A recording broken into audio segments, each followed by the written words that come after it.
دست شناسی یا پامسٹری کی ابتدا کے بارے میں ہم حتمی طور پر کچھ نہیں کہہ سکتے۔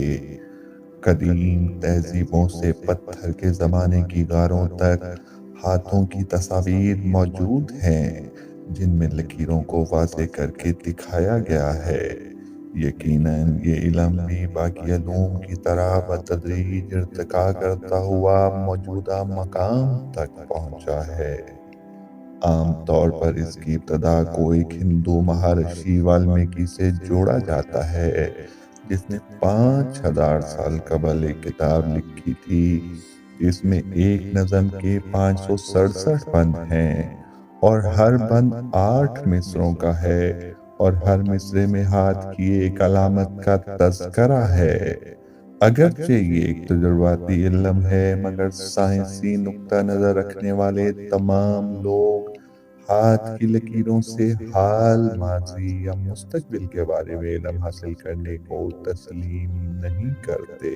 سائنس کے مطابق طبی زبان میں ان لکیروں کو پالمر فلیکس کریز کہا جاتا ہے، یعنی بنیادی طور پر یہ شکنیں ماں کے پیٹ میں ہی تشکیل پانے لگتی ہیں جب بچہ 12 ہفتوں کا ہوتا ہے۔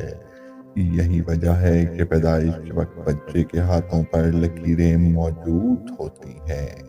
اگر ہم اپنے ہاتھ کو سمیٹ کر مٹھی بنائیں تو عین ہتھیلی کی لکیروں کی جگہ آپ کا ہاتھ اندر کی جانب مڑتا ہے۔ اگر ہم انگوٹھے کو چھوٹی انگلی کی طرف حرکت دیں تو بھی لکیروں کی جگہ خم آتا ہے۔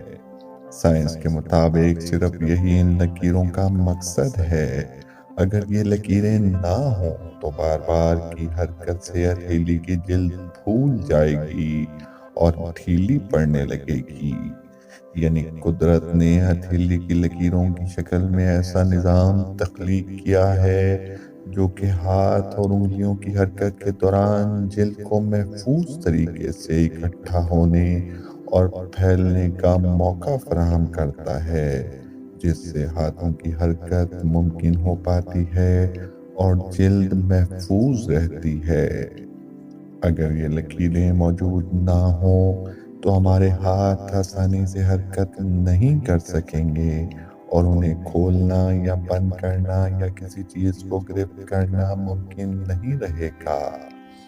دست شناسی علم سے ہٹ کر یہی ان لکیروں کی سائنسی توجیہ اور وضاحت ہے۔